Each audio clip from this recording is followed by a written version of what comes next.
Olivia Wells had been a detective for 6 years, and in that time, she'd learned that most corruption doesn't announce itself. It doesn't come with a warning or a moment of clarity. It bleeds into the department like water through cracked concrete, spreading until you can't remember what solid ground looked like. That knowledge was precisely why she was standing in a Beco on the south side at 2 a.m, watching the address her informant had given her through binoculars that made everything look worse than it actually was. Her phone buzzed against her ribs. A text from her sister Rachel, still awake despite the hour, stopped by the apartment. "You left your coffee maker on again. How many times do I need to tell you that's a fire hazard?" Olivia didn't respond. Rachel had always been the responsible one, the organized one, the kind of person who remembered to turn off appliances and pay bills on time. Olivia was the cop who forgot to eat and worked cases that weren't technically assigned to her yet.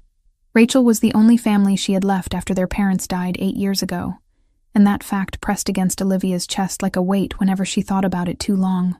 She forced her attention back to the warehouse across the street. Detective Sean Morrison was supposed to be here an hour ago. Sean, who she'd worked with for 3 years. Sean, who always brought coffee to the precinct and asked about her family. Sean, who apparently was deep enough in corruption to meet with handlers from the Ndrangheta in places like this. The information had taken her months to piece together, through accessing files she technically shouldn't have touched, cross-referencing transactions that didn't quite add up, following threads that led from Sean to Tenente David Price, to Captain James Richardson, a network that went deeper than just a few bad officers. A system. The first sign that something was wrong came when she heard the car doors opening across the street. Too many of them. The informant said Sean would arrive alone, or with maybe one contact. Instead, there were at least 4 bodies moving through the darkness with the kind of coordination that only came from planning. From coordination. Her hand moved instinctively to the weapon at her hip, though she knew that drawing it would only escalate whatever was about to happen. "Stay calm," she whispered to herself. "Document. Report. Let the system handle it." Except the system was part of what she was investigating. The shots came without warning. 3 rapid bursts, the sound swallowed by the Beco's narrow walls. Olivia's body reacted before her mind caught up. She was already moving, already crouching behind the dumpster that reeked of old oil and rotting food, already pulling her phone to call for backup when she realized the shots weren't aimed at the warehouse. They were aimed at the space between the warehouse and where she was standing. They were aimed at her. "Dispatch. This is Wells. I'm taking fire. South Side, Warehouse District. I need units." The phone fell from her hand as the bullet caught her shoulder, tearing through fabric and flesh with a sensation that was somehow both sharper and duller than she'd expected. Her backup weapon, the one she kept strapped to her thigh, felt very far away. Her body was already responding to shock, already shutting down the parts of her that weren't immediately necessary for survival. Another bullet caught her ribs. She felt that one distinctly, a bloom of heat that spread across her torso like spilled wine on a white shirt. The brick wall behind her was suddenly spattered with arterial spray, and Olivia realized with a strange detachment that some of it was probably hers. She tried to move, but her legs weren't cooperating. She tried to reach for her phone, but her hand was shaking too badly. Through the tunnel of her vision, she watched the figures across the street pause, then regroup. One of them said something in a language she didn't recognize. Italian, maybe, or something close to it. Then there was movement from somewhere else entirely.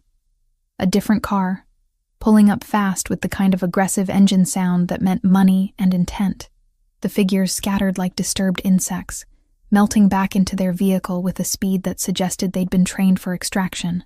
Within seconds, they were gone, leaving only the smell of cordite and burning rubber. Olivia was alone again, bleeding into the cracked pavement of a Beco that nobody important ever visited. She was alone, and her phone was out of reach, and her vision was starting to gray at the edges, in a way that probably meant shock was setting in hard and fast. She'd read the statistics. People who bled out alone in alleys, people who didn't make it to hospital in time. She was thinking about Rachel's face when they told her that Olivia was dead when the car door opened beside her. A man's silhouette, backlit by streetlight, features obscured until he crouched down, and the light caught his face. Dark eyes that assessed her with the kind of calculated precision you didn't learn in any academy. A scar running from temple to jaw, thin and white and marking him as someone who'd survived violence before. "Don't scream," he said quietly. Not a request, a statement of fact, delivered with the kind of certainty that made her believe he wasn't asking for permission, so much as informing her of what would happen if she didn't cooperate. She didn't scream. She was too busy noticing the badge tucked in the back of her waistband, the glint of her service weapon where it had fallen during the impact. This man saw those things too. He saw them, and something that might have been calculation flickered across his face. "You're police," he said. "Detective," Olivia managed, her voice small and strange in her own ears. "Olivia Wells, Chicago Police Department. You need to call an ambulance. You need to call—" "I know what needs to happen," he interrupted. He was already reaching for her, and every survival instinct Olivia had was screaming at her to fight, to move, to do something other than let this man touch her while she bled out onto the concrete. But her body wasn't listening to instinct anymore. Her body was listening to shock and blood loss, and the simple biological fact that she was no longer in control of what happened next. He moved with efficiency, wrapping something around her shoulder wound, applying pressure in a way that suggested he knew what he was doing. The pain of it cut through some of the fog, and Olivia gasped. "What's your name?" she asked, though she wasn't sure why she was asking, why she cared. "Someone who just saved your life," he said. He lifted her like she weighed nothing, carrying her toward the car. "You're coming with me, and you're going to stay very quiet about how you got there." She should have resisted. She should have fought. She should have done 100 things that didn't involve being loaded into the back seat of an expensive car that smelled like leather and cologne, and something else she couldn't quite place. Something that smelled like danger. The car accelerated into the Chicago night, and Olivia Wells, 6-year veteran of the force, only family to her sister Rachel, investigator of police corruption, disappeared into the city that never quite slept, but was very good at forgetting. Consciousness came in fragments, a hand pressing cool water to her lips. The smell of antiseptic and something floral that didn't belong in a hospital. Machines that weren't beeping the way hospital machines should beep. Olivia's eyelids felt weighted, her entire body heavy in a way that suggested either sedation or significant blood loss, possibly both. She tried to speak, and managed only a rasping sound that hurt her ribs. "Don't," a voice said from somewhere near the window. Not the voice from the alley. This was a woman's voice, older, carrying an accent that made the words sound like a command carved from stone. "Moving too much will damage the sutures." Olivia forced her eyes open. The room materialized slowly, expensive furnishings becoming clear. Not a hospital. Definitely not a hospital. The ceiling was coffered wood. The windows overlooked grounds that were too manicured, too controlled. She was lying in a bed that probably cost more than her monthly rent, dressed in clothing that wasn't hers, with an IV in her arm delivering fluids she hadn't consented to. "Where am I?" Her voice cracked on the last word. The woman who'd spoken didn't answer immediately. She was older, perhaps in her 60s, with silver-streaked dark hair pulled back in a style that suggested European sensibilities. Her expression offered nothing. "You're safe," she said finally. "That's what matters." It wasn't an answer. Olivia tried to sit up, and immediately regretted it. The pain in her shoulder was a living thing, radiating down her arm in waves. Her ribs protested equally. She fell back against the pillows, breathing carefully through her nose. "How long?" she managed. 4 weeks, a different voice answered. The man from the alley stood in the doorway, and in full light, he was almost worse than he'd been in shadow. The scar on his face was clearer now, more defined. His eyes were that unsettling dark brown that seemed to catalog everything they looked at. He wore a shirt with the sleeves rolled up, revealing forearms that suggested regular violence of some kind. "You coded twice. My doctor wasn't sure you'd make it." "Your doctor?" Olivia's throat was dry. "Where the hell am I?" "North Shore," he said simply, moving further into the room. "About 40 minutes from where you were shot. And before you ask, no, I'm not taking you to a hospital. Not yet. Maybe not at all." The implications of that statement hung in the air between them. Olivia forced herself to breathe slowly, to think through the fog of medication and pain. She was with the man who'd shot her, except he'd also saved her. The contradiction was making her head hurt worse than the actual physical injuries. "My sister," Olivia said. The words came out more desperate than she'd intended. "Rachel. I need to contact my sister. She'll be looking for me." The woman who'd been speaking before nodded at the man, then left the room with the kind of silence that suggested practice in discretion. The man pulled a chair closer to the bed, a piece of furniture that looked antique and probably was. He sat with the kind of posture that suggested someone trained in violence, spine straight, shoulders relaxed, positioned where he could see the entire room and the doorway simultaneously. "Your sister knows you're missing," he said. "The police have been informed. There's an investigation. Nothing has been found. I need to call her." Olivia tried again to sit up, managed it this time by gritting her teeth through the pain. "She needs to know I'm alive. If you call her, she dies." "The threat profile on you changed the minute they missed the kill," he added, voice flat. "Any trace leads back to your family first. Law enforcement knows that pattern as well as I do." The statement was delivered with such casual certainty that for a moment, Olivia wasn't sure she'd heard it correctly. She stared at this man, this stranger, this criminal who'd pulled her bleeding body from a Chicago alley, and tried to understand the mathematics of what he'd just said. "That's not," she started. "The people who shot you weren't random," he continued. "They weren't muggers or gang members settling territorial disputes. They were specific. They knew where you'd be. They knew when you'd be there. And they knew exactly how to make it look like you'd simply disappeared." He leaned back in the chair, and it creaked slightly under his weight. "If your sister suddenly receives a call from a phone she hasn't heard from in weeks, and then that phone goes silent, what do you think happens?" Olivia's mouth was dry again. She understood. Of course she understood.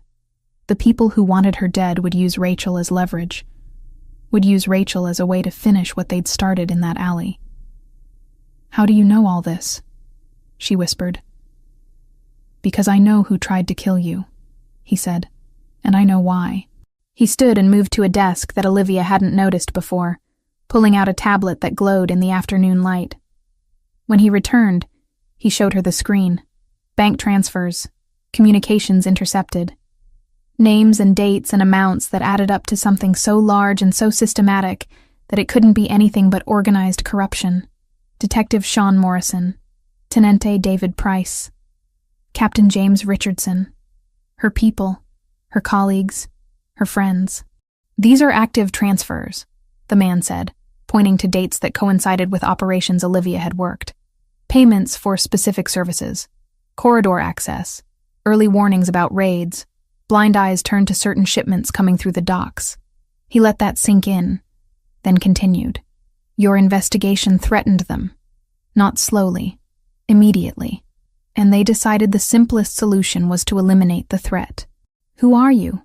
Olivia's voice was hollow now, hollowed out by the realization that the institution she'd served had turned against her with such precision. "Someone who shares an interest in your survival," he said simply. "At least for now." "That's not an answer." "No," he agreed. "It's not." He stood and walked toward the window, leaving Olivia alone with the tablet and the terrible knowledge that everything she'd believed about her career, her colleagues, and her place in the world had been fundamentally wrong. Outside, the grounds were pristine, manicured, controlled. A place where people didn't simply disappear because it wasn't convenient for them to exist. A place where she had become a ghost. 3 hours later, a phone was placed in her hand. An old model, burner grade, the kind that could be discarded. The man, who still hadn't offered his name, explained the terms with the precision of someone used to negotiations. "One call," he said. "You tell your sister you're alive. You tell her you're safe. You don't tell her where you are. You don't give her any information that could be traced. And then we never have this conversation again." Olivia's hands shook as she dialed the number. It rang 4 times before Rachel answered, her voice thick with something that might have been sleep or might have been crying. "Hello? Rachel." Olivia's voice broke on the single syllable of her sister's name, The silence that followed was absolute.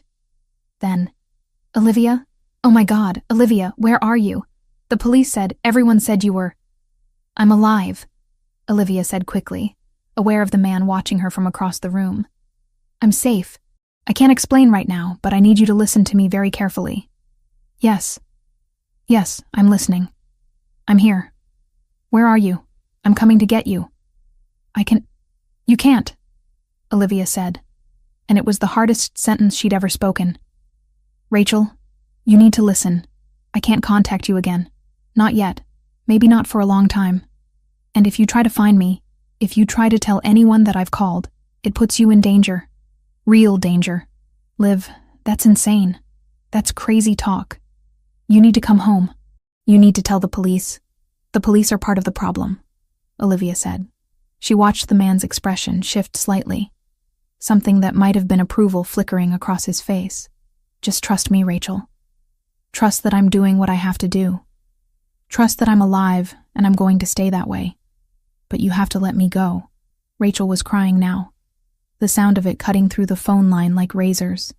Olivia wanted to say more, wanted to explain everything, wanted to apologize for being the kind of cop who investigated the wrong people and got herself shot in an alley. But the man was already reaching for the phone, already indicating that time was up. "I love you," Olivia said. "I'm sorry. I love you." The line went dead.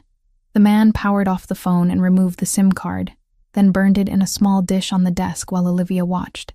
When it was finished, he placed the phone in a bag with other items that looked equally disposable. "Your sister will receive a news report about a traffic accident," he said, his voice deliberately neutral. "A Jane Doe victim. The authorities will close the file. She'll have closure. It's the best option available." Olivia realized what he was saying.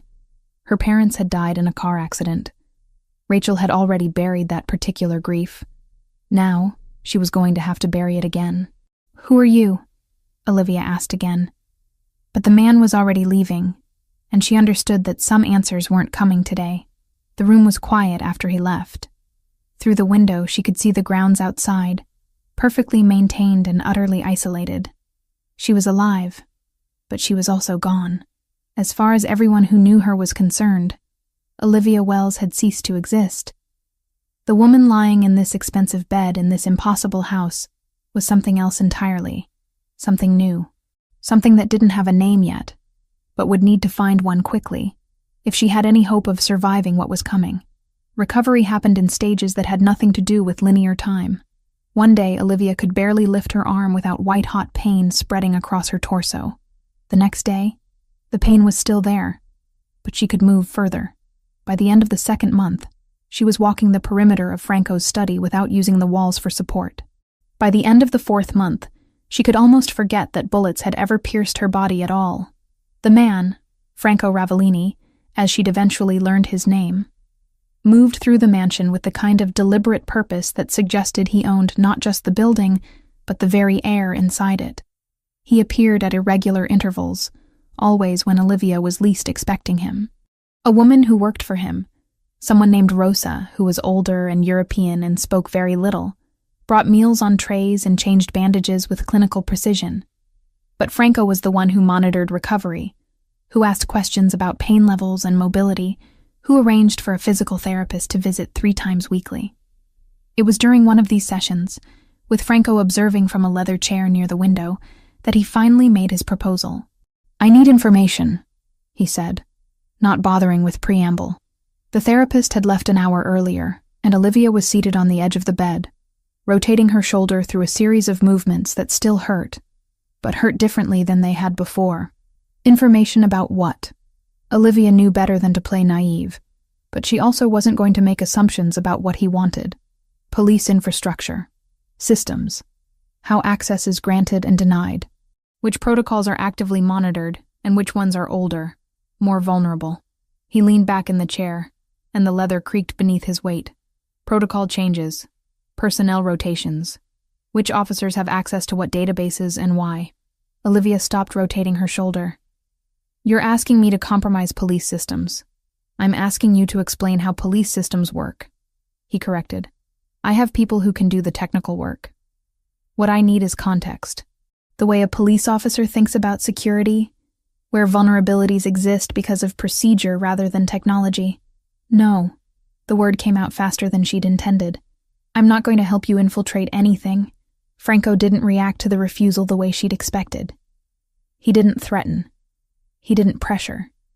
He simply stood and walked to the desk, retrieving a folder that had been sitting there all along. When he opened it in front of her, photographs spilled out. Bank statements, intercepts of communications, names and dates and transaction histories that spelled out, in unmistakable detail, the systematic corruption that had nearly gotten her killed. Detective Sean Morrison, Franco said, pointing to one of the photographs. $3,000 monthly deposit to an account in his wife's name. Tenente David Price, similar pattern but larger amounts. Captain James Richardson. He looked at her. You knew these men. I worked with them, Olivia said quietly. You worked for them, Franco corrected. They saw you investigating something that threatened their operations, so they attempted to eliminate you. My question is, do you still consider that institution worth protecting? Olivia stared at the evidence on the bed. Every instinct told her this was a trap, that accepting the deal would make her complicit in something larger and darker than she could comprehend. But every rational part of her understood that the institution she'd served had already betrayed her, had already decided she was worth killing. What exactly would this work involve? She asked. Franco explained the parameters carefully. She wouldn't access any systems directly. She wouldn't perform any technical breach of security. She would simply provide contextual information. Which passwords remained active across rotation cycles? Which officers had access that they shouldn't technically have? Which protocols had been updated in the last year, and which ones remained from older administrations? How the department thought about compartmentalization and information control. For how long? She asked. 6 months, he said. You provide information. You help me understand the landscape. At the end of that time, you'll have options. Location abroad if you want it. Testimony if you prefer that route. Security in exchange for continued cooperation. And if I refuse, then you stay in this house until I decide what to do with you, he said. And there was no malice in his voice, which somehow made it worse. But you don't strike me as someone who refuses when presented with actual alternatives. He was right. Olivia hated that he was right. She had no life outside this house, no career to return to, no way to contact Rachel except through the mediated channels Franco had already established. She was trapped, and the only person offering her even the illusion of agency was the man whose organization had originally orchestrated her shooting. Okay, she said finally. 6 months. Franco established her workspace in a separate section of the mansion, an office that was isolated both physically and technologically, a laptop that was encrypted beyond her technical understanding, access to documents but not devices, a system designed so that she could provide information without being able to steal, copy, or transmit anything except what Franco explicitly approved. Over the first 2 weeks of the arrangement, Olivia began to understand the true sophistication of Franco's operation. He had analysts, people with degrees from places like MIT and Stanford, forensic accountants who could trace money through 7 different jurisdictions and emerge with a picture of exactly where it had come from and where it was going, specialists in cybersecurity who could explain vulnerabilities in systems Olivia had thought were impenetrable. But what surprised her more was the consistency of Franco's own code. He refused certain types of work. She overheard a conversation where someone presented a proposal involving trafficking, and Franco shut it down with a single word. No. Another discussion about an operation that would have involved collateral civilian casualties, and Franco's response was immediate and final. Find another approach. He was a criminal, yes, but he was a criminal with limitations, with rules, and somehow that made him more complex and more frightening than if he'd been simple malevolence in a tailored suit. By the 3rd month, Franco began letting her write letters to Rachel. They were screened, monitored, sent through intermediaries that made them impossible to trace. Rachel's responses came back through the same channels, printed out and delivered to Olivia by Rosa without comment. I'm not happy about this arrangement, Rachel had written, but I'm grateful you're alive. Please be careful. Please come home as soon as you can. Olivia wanted to respond that home no longer existed, that the woman she'd been, the detective who'd believed in justice and institutions, had died in that alley. But she couldn't explain that in a monitored letter, so instead she wrote, "I love you. I'm safe. Trust me." It was during one of her evening walks through Franco's study, ostensibly looking for a book to read, that she found him standing at the window. He was staring out at the grounds, which were illuminated by subtle lighting that probably cost thousands of dollars to install. He looked tired in a way that went beyond physical exhaustion.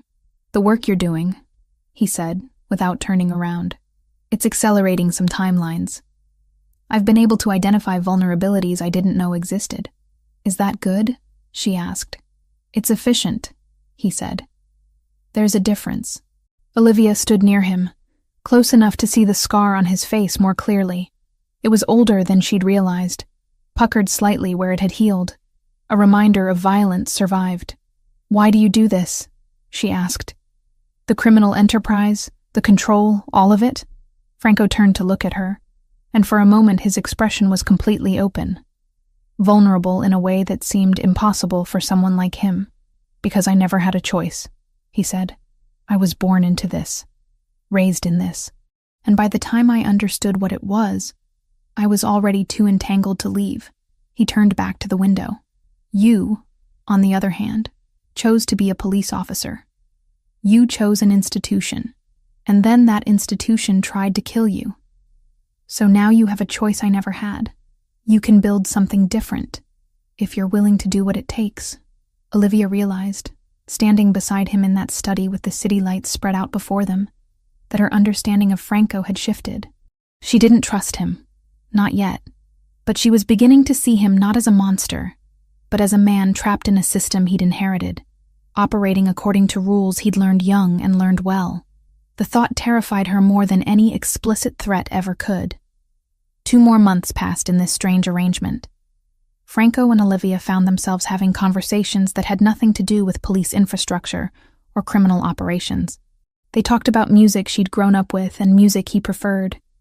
They discussed books she'd read and books he recommended. There were moments where Olivia almost forgot that she was essentially imprisoned, that her freedom existed only at Franco's discretion. One evening, as Rosa was serving dinner, Franco mentioned that he'd arranged another letter exchange with Rachel. He did this sometimes, Olivia had learned, established contact, verified it was genuine, then allowed the correspondence to proceed. "Your sister is struggling," he said. There was no judgment in his tone, only observation. The police held a memorial service. She attended. She's trying to move forward, but it's difficult for her. Olivia felt something crack inside her chest at the image of Rachel attending a funeral for someone who wasn't actually dead, standing at a gravesite that held nothing, mourning a sister who was alive and breathing and sitting in a criminal's mansion on the North Shore. "Can I write to her?" Olivia asked. "You can," Franco said, "but understand that every letter puts her at risk. If someone traces that correspondence, if anyone realizes you're alive, she becomes leverage." "I understand," Olivia said, and she did. She understood that love was a liability now, that caring about Rachel was dangerous for Rachel, that perhaps the kindest thing she could do was to let her sister believe she was dead and move forward accordingly. But she couldn't do that. She couldn't simply abandon her sister to that grief.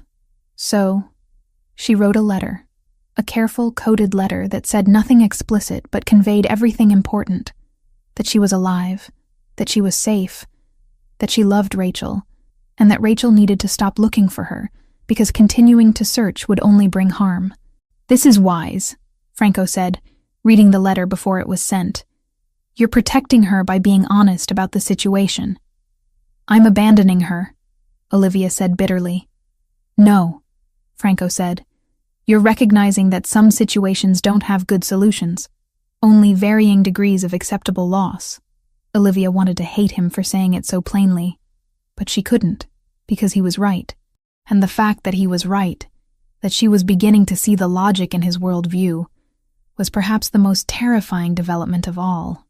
By the middle of June, Franco's operation had evolved into something resembling a corporate intelligence agency. The difference was that most corporations didn't have former NSA analysts sitting in converted libraries, running pattern recognition on police databases. By July, Olivia had stopped being surprised by the caliber of people Franco employed. By August, she was actively impressed by how systematically they dismantled institutional safeguards that she'd always assumed were impenetrable. Her role became increasingly defined as she spent hours in the isolated office, explaining not just what police systems did, but how police officers thought about those systems, which protocols had been in place long enough that nobody really questioned them anymore, which access points seemed to get audited more rigorously than others, which supervisory structures created natural bottlenecks that people routinely worked around because it was faster than following proper channels. "You're essentially mapping institutional laziness," Franco observed one afternoon, standing in the doorway of her workspace. He had a habit of appearing without warning, moving through the mansion with the kind of deliberate quietness that suggested military training or something close to it. "I'm explaining how real organizations actually function versus how they're supposed to function," Olivia corrected. But she understood what he meant. Every system had cracks. Every institution had workarounds that eventually became tradition. The difference between policy and practice. Franco nodded, considering this. That's more valuable than most people realize. By late August, the hackers working for Franco had penetrated far enough into the police infrastructure to access financial records that mapped out the corruption in precise detail. Sean Morrison received $3,000 monthly, deposited into an account under his wife's name. David Price's payments were larger, sometimes reaching $7,000 in months when there was active interference with investigations. James Richardson orchestrated the whole operation, receiving direct transfers that disappeared into cryptocurrency exchanges and shell accounts before surfacing in legitimate banking institutions. It was elegant in its own way, systematic, practiced. The kind of corruption that only worked because it was distributed across enough people that no single person was conspicuous. Olivia was reviewing a particular set of transfers when Franco burst into the office. Actually, burst, which was unusual for him. His expression was controlled, but there was a tension around his eyes that she'd learned to recognize as something approaching concern. "We have a problem," he said without preamble. "The Ndrangheta has begun to notice irregularities. Specific attention patterns they shouldn't have noticed." "What kind of patterns?" Olivia's stomach tightened. "The kind that suggests someone is investigating their infrastructure specifically. They're moving cautiously, but they're moving. And Sean Morrison has become suspicious about why his routine contacts have stopped responding to messages in predictable ways." "Did someone compromise?" "No," Franco said firmly. "My people are careful. But the Ndrangheta maintains its own surveillance apparatus, and they've flagged that something in the status quo has shifted. When they flag something, their subordinates begin asking questions. Sean Morrison is asking those questions to Captain Richardson right now." Olivia stood, pacing the small office. "What does Richardson do?" "Panics," Franco said simply. "He's already nervous because Price has been unreachable for 2 weeks due to a family emergency. When Richardson panics, he makes decisions that a rational person wouldn't make." Over the next 72 hours, Olivia learned just how accurate Franco's prediction had been. Richardson hired a private investigator, which seemed like a logical move to someone whose criminal enterprise was beginning to fracture. The investigator was mediocre, which was worse than if he'd been genuinely skilled. He approached Franco's property with the kind of obvious surveillance that suggested he'd learned everything he knew from television shows. Franco's security team detected him within an hour. Franco, however, made a decision that surprised Olivia. Instead of removing the problem immediately, he had the investigator monitored, allowed him to continue his surveillance, allowed him to photograph Franco's staff, take notes, establish patterns. "Why would you do that?" she asked when Franco explained the situation. "Because whoever hired him will reach out eventually," Franco said. "And when they do, my people will intercept that communication. We'll know exactly how worried Richardson is, and who he's told." It took a week. 7 days of the investigator conducting increasingly sloppy surveillance from different vantage points around the property. Then contact came from Richardson's personal phone to the investigator's burner line. Franco's people had the communication intercepted before the investigator even understood it was happening. The conversation was brief. Richardson was asking for confirmation that Franco Ravellini was conducting his own investigation into police operations. He was offering money. He was expressing, in carefully coded language, a willingness to negotiate. Franco listened to the recording with a kind of expression that suggested he was calculating probabilities and outcomes that were invisible to Olivia. Richardson's loyalty to the 'Ndrangheta is secondary to his loyalty to himself, Franco explained, leaning back in his chair. The leather creaked beneath his weight. When he realizes the investigation is converging, he'll flip. The question is whether he flips before or after they execute him for his failures. What happens to the investigator? Olivia asked. He disappears, Franco said. Not permanently. He's paid a significant sum of money and relocated out of state under a new identity. The officially reported narrative, when anyone notices his absence, is that he died in a car accident in Iowa. Paperwork does the rest. He disappears, Franco said. Not permanently. He's paid a significant sum of money and relocated. Mexico has a climate he'll find agreeable, and the exchange rate makes his new life very comfortable. The officially reported narrative, when anyone notices his absence, is that he was in a traffic accident. Chicago is dangerous for investigators. You're just going to let him live? After he was investigating your property? He was hired to do a job, Franco said. He did his job. There's no percentage in killing him. Dead men attract attention. Men living comfortably in another country attract nothing at all. It was pragmatic in a way that made Olivia's head hurt. Franco operated according to logic that was perfectly consistent within his own framework, but utterly alien to the way she'd been trained to think. By early September, Franco convoked her again. This time, the atmosphere was different, more urgent. He brought her to his private study, the room where she'd first seen physical evidence of police corruption months earlier. The situation is reaching critical stage, he said without preamble. In approximately 10 days, the 'Ndrangheta will become aware that one of their senior people has been cooperating with federal agents for the past 6 months. They will respond violently. When they do, they will target not just the cooperator, but anyone associated with investigations that threaten their operations. That's you, Olivia said slowly. Yes, Franco confirmed.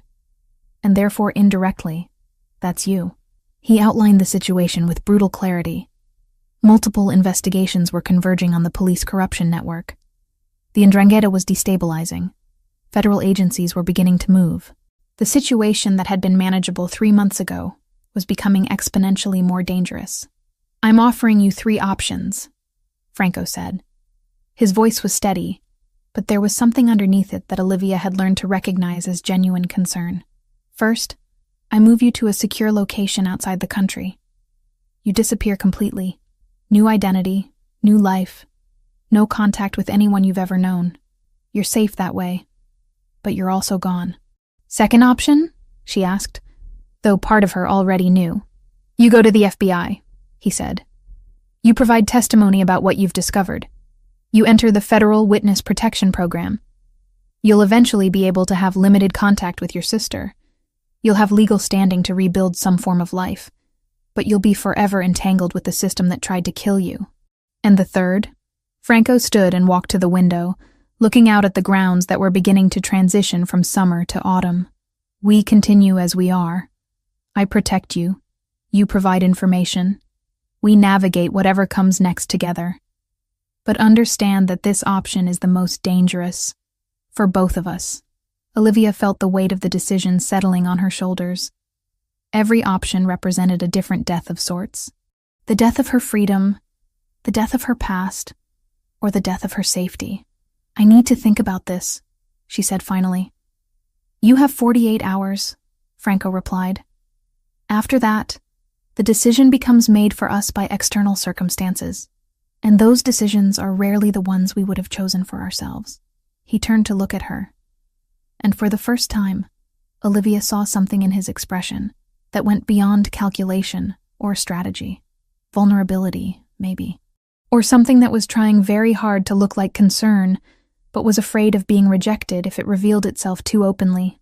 Whatever you decide, Franco said quietly, Know that your safety is the priority, even if it compromises your operation?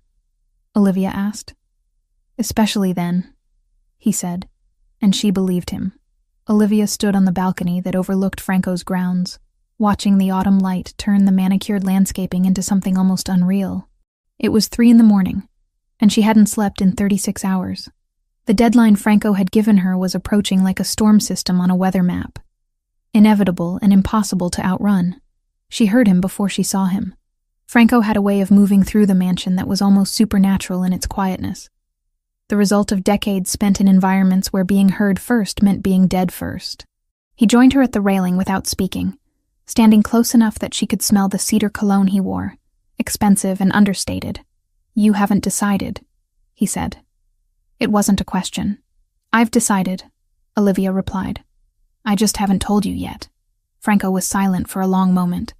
The night air was cool, carrying the first real hints of approaching winter. Somewhere in the distance, a car horn sounded, a reminder that the world beyond these grounds continued to function regardless of what happened here.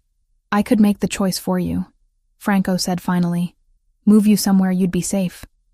Argentina, maybe. Or somewhere in Eastern Europe where records don't connect to who you were before." "You could," Olivia agreed, "but you won't." "No," he said quietly. "I won't." They stood in silence for a while longer. Olivia had learned, over the past months, that Franco was comfortable with quiet in a way most people weren't. He didn't feel compelled to fill spaces with sound or justification. He just existed, present and controlled, waiting. "When I was younger," Franco said eventually, "I had a choice. One night my father gave me an opportunity to leave, to walk away from all of this and become someone else, someone normal." He paused, watching the grounds. "I didn't take it. I told myself I couldn't abandon the family business, that I had responsibilities, that walking away would be seen as weakness." "What was the real reason?" Olivia asked. "Fear," Franco said simply. "I was terrified of being nobody, of being ordinary. The life my father offered me, the violence, the control, the power. At least it was something. It was identity." He turned to look at her. "You're not afraid of being nobody, Olivia. You're afraid of continuing to be complicit in something broken." Olivia felt tears threaten and fought them back. "I have to testify." "I know," Franco said. "I've known for 2 days. The moment you started asking questions about witness protection protocols, I understood. How are you so—" She started, then stopped. "Accepting? Resigned? Because I love you," Franco said, and the words were delivered with the same clinical precision he used for everything else. Not in the way movies describe love, not in the way that demands you stay and build something impossible with me. I love you in the way that means I want you to survive this, regardless of what it costs me. Olivia turned to face him fully. In the darkness, his scar was barely visible, just a thin line running from temple to jaw. A mark of violence survived, of choices made and consequences accepted. "Come with me," she said. The words escaped before she could stop them. "Come with me and testify. You have leverage. You have evidence. You could be imprisoned for 40 years? Franco smiled, but there was no humor in it. "No, Bella. I'm not the one who can walk away. I'm too deep. I've done too many things. The best I can hope for is to continue as I am, operating in the spaces between the law and chaos. But you still have a chance at something resembling normal." "This isn't normal," Olivia said. "None of this is normal." "No," Franco agreed. "But it's better than being dead in a Chicago alley, which is where you would be if I hadn't found you." Over the next 2 days, Franco made arrangements with precision and speed that suggested this wasn't the first time he'd facilitated someone's transition into federal custody. He had contacts within the FBI, not corrupted agents, he explained, but pragmatists who understood that sometimes information was valuable enough to negotiate around traditional channels. On the morning of the 3rd day, Olivia sat in Franco's study one final time. She'd packed a single bag with items Franco deemed safe for transport. Clothes. A photograph of Rachel that Franco had somehow obtained without her knowledge. A copy of one of Rachel's letters. "The FBI will move you today," Franco said. Agent Torres is handling the operation personally. She's trustworthy. As much as anyone in that organization can be. What will you do? Olivia asked. Continue, Franco said simply. I'll continue to exist in the spaces I've carved out. I'll manage my operations. I'll ensure the 'Ndrangheta doesn't expand unchecked in this city. I'll survive, as I always have. He paused. And I'll wait to hear that you're safe. You can't, Olivia started. I won't contact you, Franco finished. I understand the parameters. You'll be under federal protection, in a new identity, in a place where your connection to me could compromise your safety. I won't jeopardize that, but I'll know. Through channels that are careful and invisible, I'll know that you're alive and building something better than this. The black SUVs arrived at noon. FBI agents who were polite but professional, who didn't ask questions about Franco or his property, or how Olivia had been living for the past months. Torres herself was driving one of them, a woman in her 50s with sharp eyes and an expression that suggested she'd seen enough corruption to be unsurprised by anything. Olivia said goodbye to Franco in the entrance hall.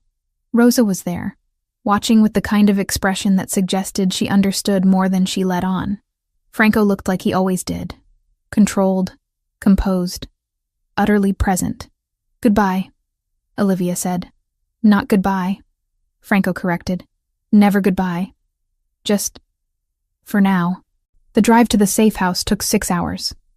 During that time, Olivia received news that Ricardo, the private investigator, had been found in Iowa in a car accident. Tragic, Torres explained.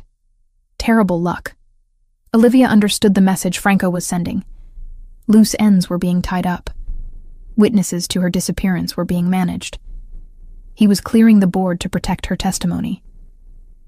That night, from an anonymous phone in a safe house that was indistinguishable from 1,000 other safe houses, Olivia was permitted a single call. Rachel answered on the second ring, like she'd been waiting. Olivia? Her voice broke on the name. It's me, Olivia said. I'm alive. I'm safe, but I can't come home yet. I can't explain everything, but I need you to understand that I didn't disappear because I wanted to. I disappeared because staying would have destroyed both of us. Rachel was crying now. Where are you? I can't tell you. Not yet. Possibly not for a very long time, but I'm going to testify about what happened to me, about why I disappeared, and then I'm going to start over somewhere else as someone else. What about... Rachel started, then stopped. Is he the reason? The man who took you? He saved my life, Olivia said carefully. And now I'm going to save myself. That's all you need to know. The line went quiet, except for the sound of Rachel breathing. Olivia imagined her sister in their shared apartment, the one Olivia would never return to, surrounded by memories of the life she'd lived before. I love you, Olivia said. I'm going to always love you. And I'm going to be okay. You better be, Rachel whispered, because I just got my sister back. I'm not losing you again. When the call ended, Olivia sat in the darkness of the safe house and let herself grieve. Not for what she'd lost. She was beginning to understand that she'd lost those things the moment Sean Morrison decided to work with the 'Ndrangheta. She grieved for what she was leaving behind. For Franco, operating in his mansion on the North Shore, knowing she was gone, and that this was the price of her survival. For Rachel, building a life that now had to accommodate a sister who might never fully return. For the version of herself that had believed the institution she served would protect her. But she also understood something that she hadn't before. Sometimes survival meant becoming someone new. Sometimes the only way to live was to let the person you were die and accept the person you were becoming. And sometimes, if you were very lucky, you found someone in the wreckage who understood that and let you go anyway. The federal building was colder than any room Olivia had encountered in Franco's mansion. Clinical. Designed to strip away personality and replace it with institutional procedure. She sat in a conference room with Agent Torres and an assistant United States attorney named Elena Navarro, no relation to Detective Sean Morrison, a woman in her early 40s with the kind of neutral expression that suggested she'd heard every terrible story in existence and remained unmoved. Walk me through the evening of the incident, Navarro said, her pen poised above a legal pad. They'd done this before, 3 times now, but each repetition was designed to find inconsistencies, to test whether Olivia's story held together under pressure. Olivia recounted the details methodically. The surveillance on Sean Morrison, the warehouse on the south side, the gunshots, the man who appeared with a scar on his face and dark eyes that assessed situations like chess problems. She omitted nothing except the name Franco Ravellini. When pressed, she simply said, "My rescuer's identity is complicated, but he's provided documentation that corroborates my account." Morrison made notes. Torres, who sat beside Olivia, said nothing. They'd developed an understanding over the weeks of preparation. Torres believed her. That was enough.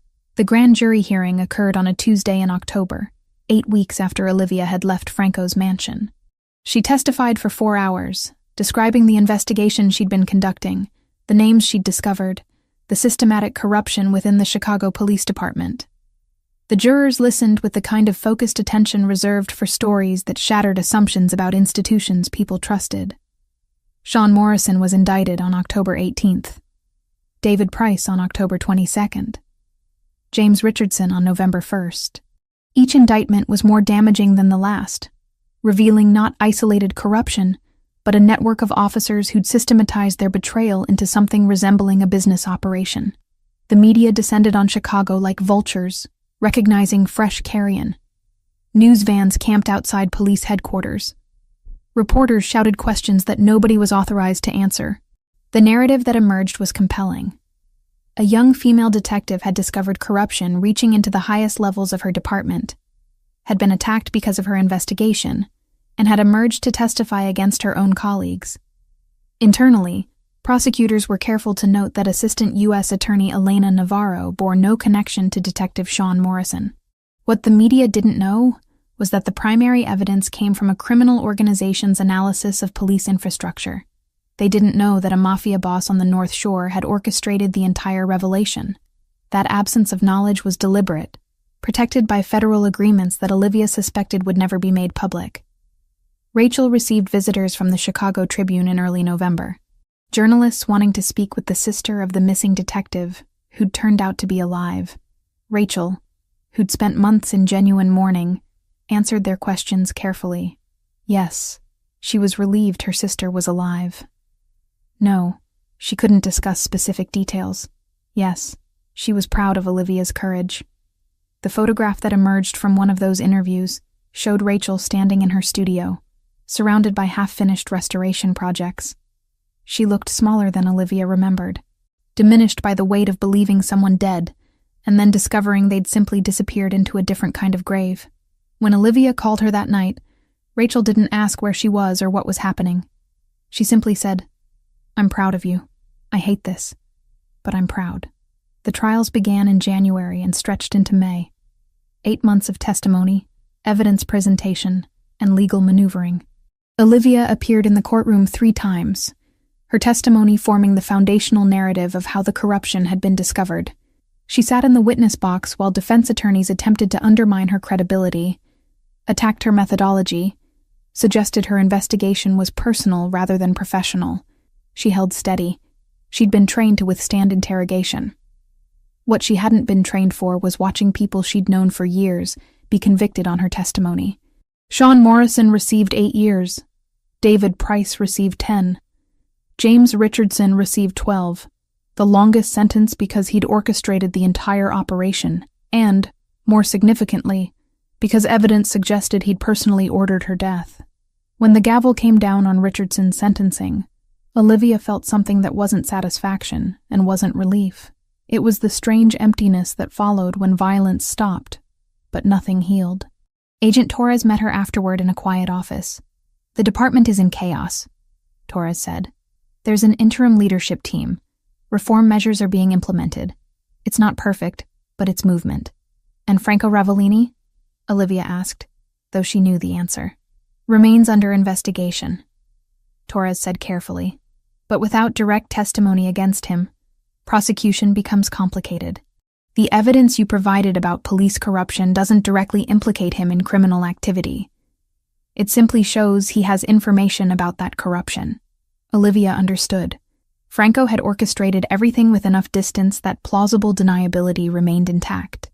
He was a ghost, haunting the institutions that tried to regulate him, visible only through the effects he created. The Witness Protection Program relocated her to Colorado Springs on a Tuesday in June. New name, new social security number, new history.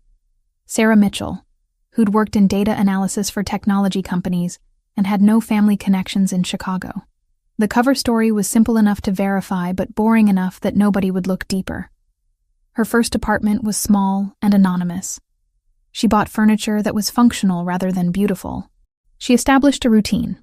Work during the day at a cybersecurity firm that specializing in corporate data protection, walks in the evening, carefully monitored communication with Rachel through federal channels. 3 months into her new life, Olivia intercepted a message during her workday. It was encrypted beyond standard protocols, routed through channels that suggested someone familiar with federal surveillance techniques. The message was brief. "You're safe.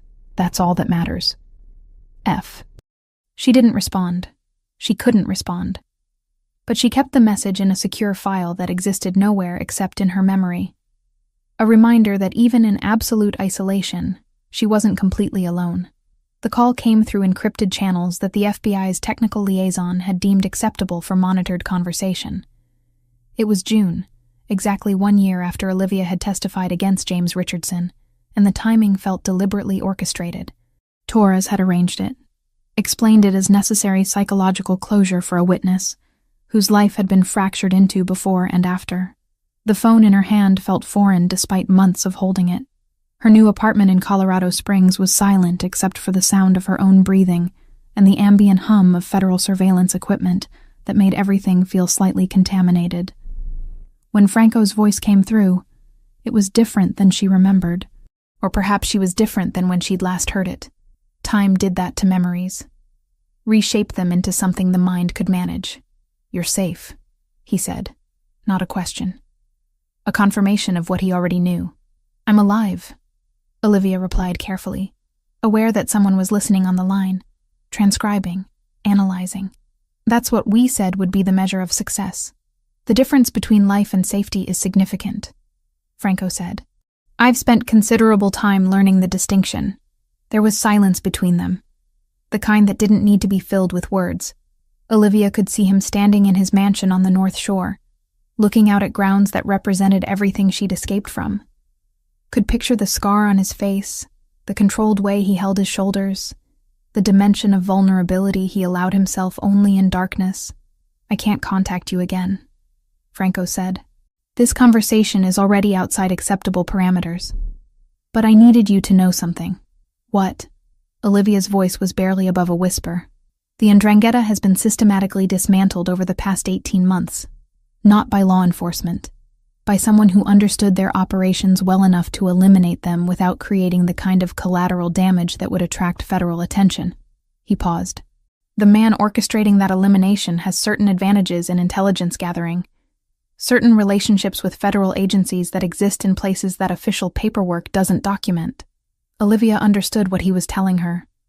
Franco had become the thing that made the system work. Not despite being a criminal, but because he was a criminal who operated by a code that law enforcement could negotiate with. The irony was so complete it was almost absurd. "Thank you," she said. "For what?"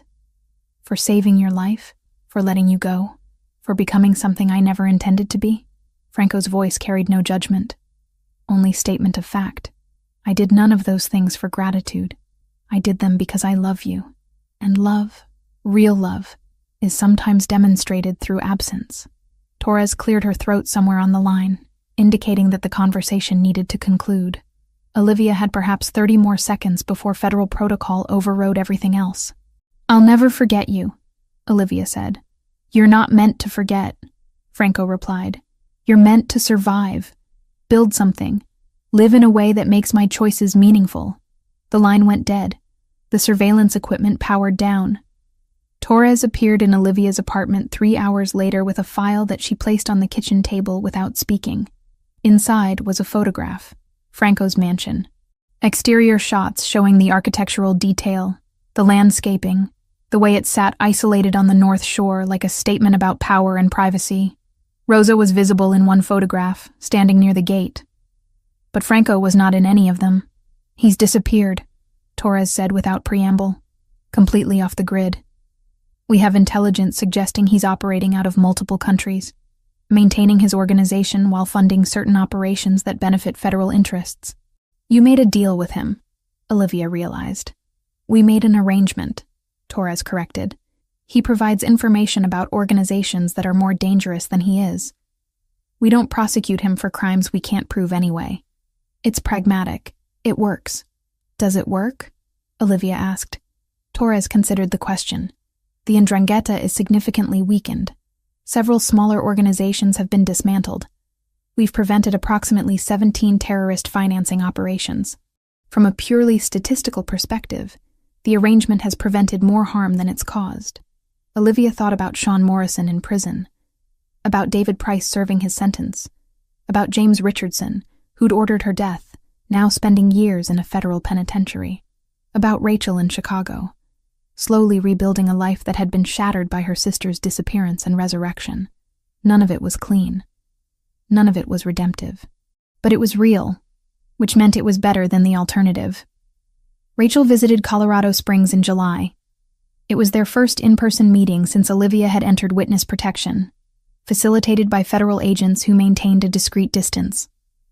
They met in a coffee shop that was carefully selected for its lack of surveillance and its location away from federal oversight. Rachel looked older. Or perhaps her sister had simply never noticed how many times stress could layer itself onto a face before it became permanent erosion.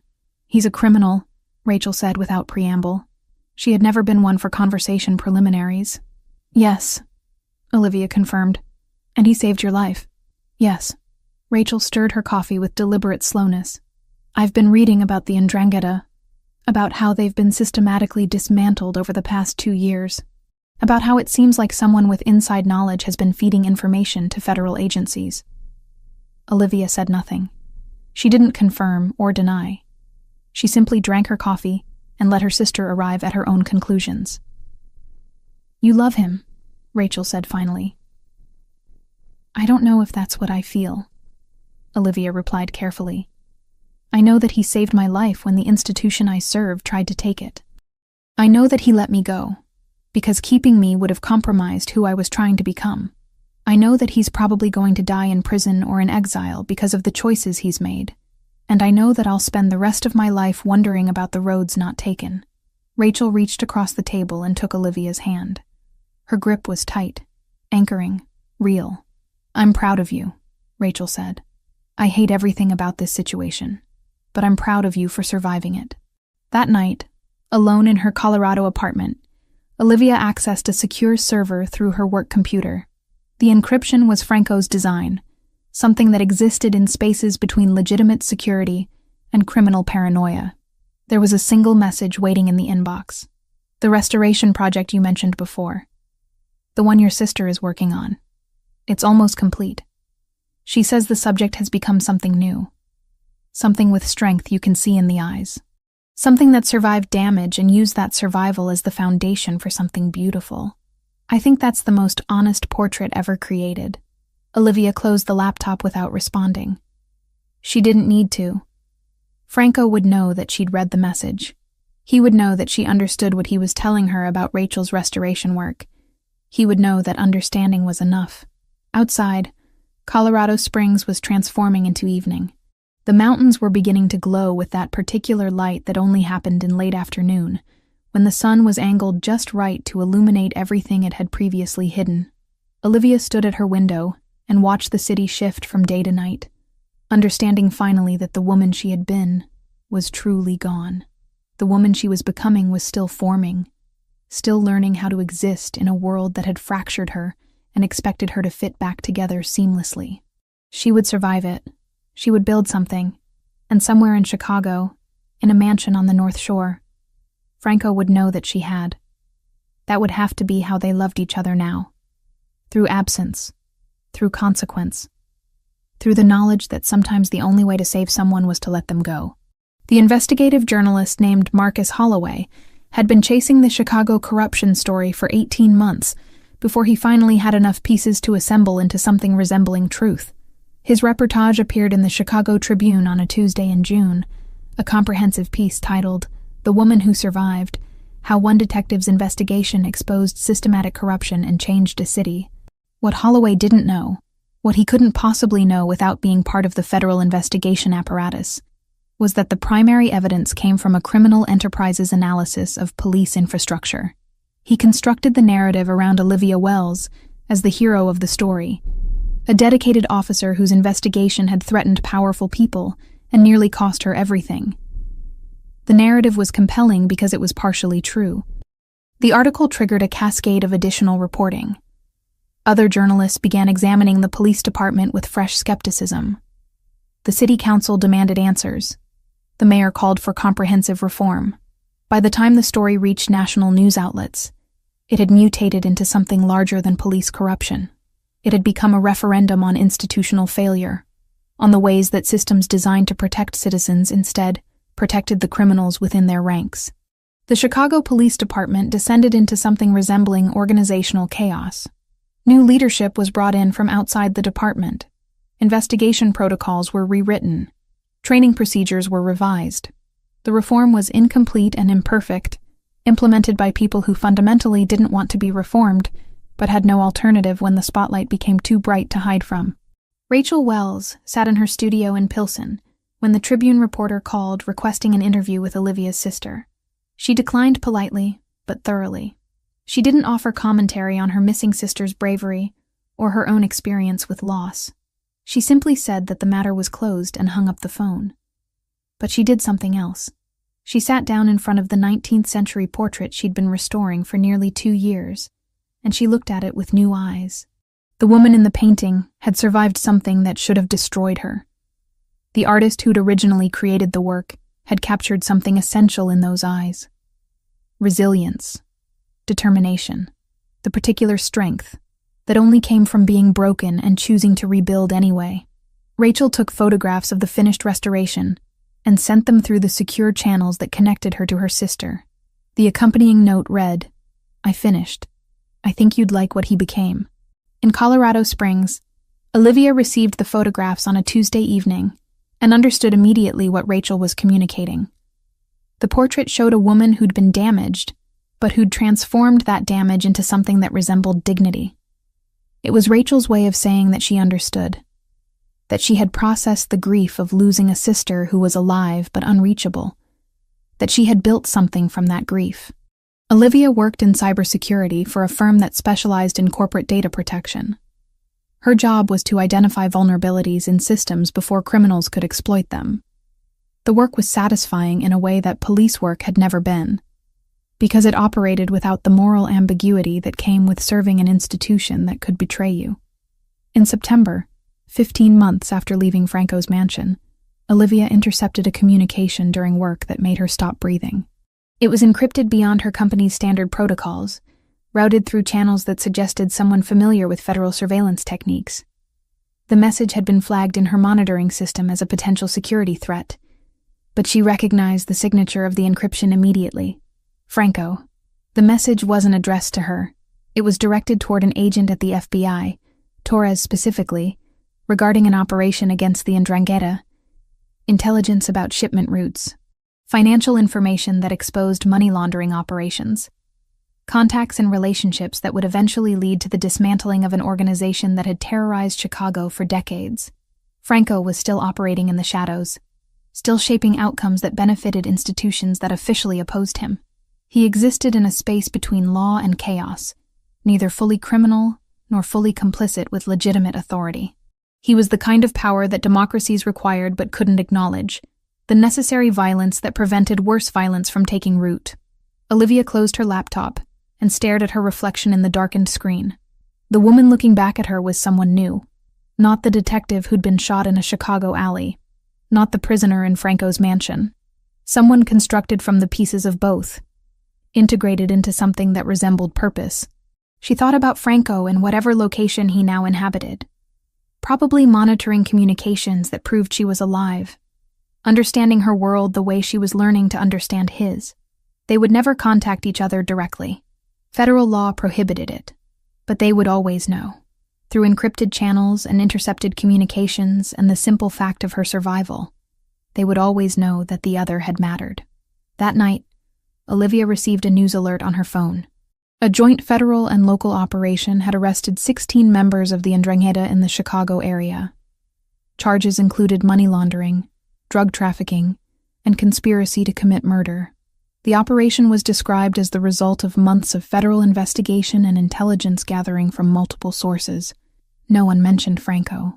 No one acknowledged that a mafia boss on the North Shore had orchestrated the entire revelation through careful coordination with federal agencies that needed his information more than they needed his prosecution. The truth existed in spaces where official records didn't venture. Rachel called that night, her voice steady but emotional. "Did you see the news?" "Yes," Olivia said. "That was him, wasn't it? Your mafia boss." "Yes," Olivia confirmed, not bothering with denial. "He's still protecting you," Rachel said. "Cleaning up the world so you can exist in it safely. He's protecting himself," Olivia corrected. "The Ndrangheta was a threat to his operations. This serves his interests as much as mine." "Maybe," Rachel said. "Or maybe love is just finding someone whose interests align with yours enough that you're willing to destroy your enemies for them." Olivia didn't respond. She didn't know how to articulate what she felt for Franco anymore. It wasn't romance in the conventional sense. It was something more fundamental and more complicated. It was the knowledge that someone had saved her life, and then had let her go completely, asking nothing in return except that she survive. When she finally spoke, her voice was barely above a whisper. "I think I need to stop thinking about him. I think that's the only way I survive this." "Then stop," Rachel said gently, "but know that he won't. He'll keep carrying it. That's probably the punishment he deserves." That autumn, as Colorado Springs transitioned into winter, Olivia began the process of building a life that was entirely separate from her past. She joined a book club.